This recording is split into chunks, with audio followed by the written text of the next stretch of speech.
नमस्ते दोस्तों। आज मैं आपको सुनाऊंगी एक पौराणिक कथा।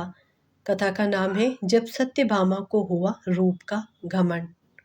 श्री कृष्ण भगवान द्वारका में रानी सत्यभामा के साथ सिंहासन पर विराजमान थे।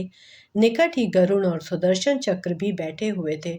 तीनों के चेहरे पर दिव्य तेज झलक रहा था। बातों ही बातों में रानी सत्यभामा ने श्री कृष्ण से पूछा कि हे प्रभु, आपने त्रेता युग में राम के रूप में अवतार लिया था। सीता आपकी पत्नी थी, क्या वे मुझसे भी ज्यादा सुंदर थीं? द्वारकाधीश समझ गए कि सत्यभामा को अपने रूप का अभिमान हो गया है। तभी गरुड़ ने कहा कि भगवान, क्या दुनिया में मुझसे भी ज्यादा तेज गति से कोई उड़ सकता है? इधर सुदर्शन चक्र से भी रहा नहीं गया और वे भी कह उठे कि भगवान, मैंने बड़े बड़े युद्धों में आपको विजयशी दिलवाई है। क्या संसार में मुझसे भी शक्तिशाली कोई है? भगवान मन ही मन मुस्कुरा रहे थे। वे जान रहे थे कि उनके इन तीनों भक्तों को अहंकार हो गया है और इनका अहंकार नष्ट करने का समय आ गया है। ऐसा सोचकर उन्होंने गरुड़ से कहा कि हे गरुड़, तुम हनुमान के पास जाओ और कहना कि भगवान राम माता सीता के साथ उनकी प्रतीक्षा कर रहे हैं। गरुड़ भगवान की आज्ञा लेकर हनुमान को लाने चले गए। इधर श्री कृष्ण ने सत्यभामा से कहा कि हे देवी, आप सीता के रूप में तैयार हो जाएं। और स्वयं द्वारकाधीश ने राम का रूप धारण कर लिया। मधुसूदन ने सुदर्शन चक्र को आज्ञा देते हुए कहा कि तुम महल के प्रवेश द्वार पर पहरा दो और ध्यान रहे कि मेरी आज्ञा के बिना महल में कोई प्रवेश न करे। भगवान की आज्ञा पाकर चक्र महल के प्रवेश द्वार पर तैनात हो गए।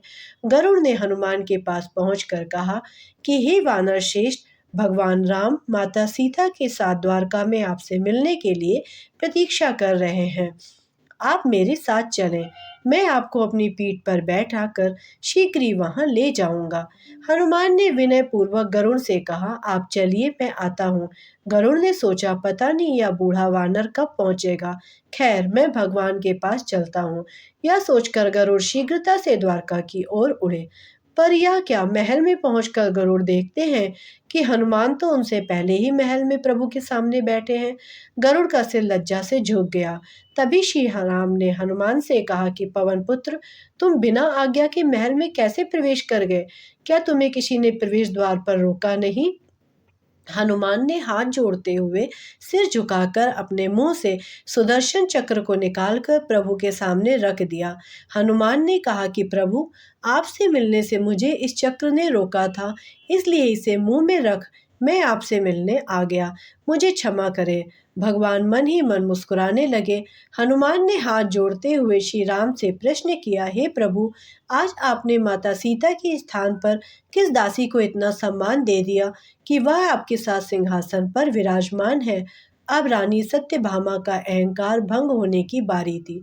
उन्हें सुंदरता का अहंकार था जो पल भर में चूर हो गया था। रानी सत्यभामा, सुदर्शन चक्र व गरुड़ जी तीनों का गर्व चूर चूर हो गया था। वे भगवान की लीला समझ रहे थे।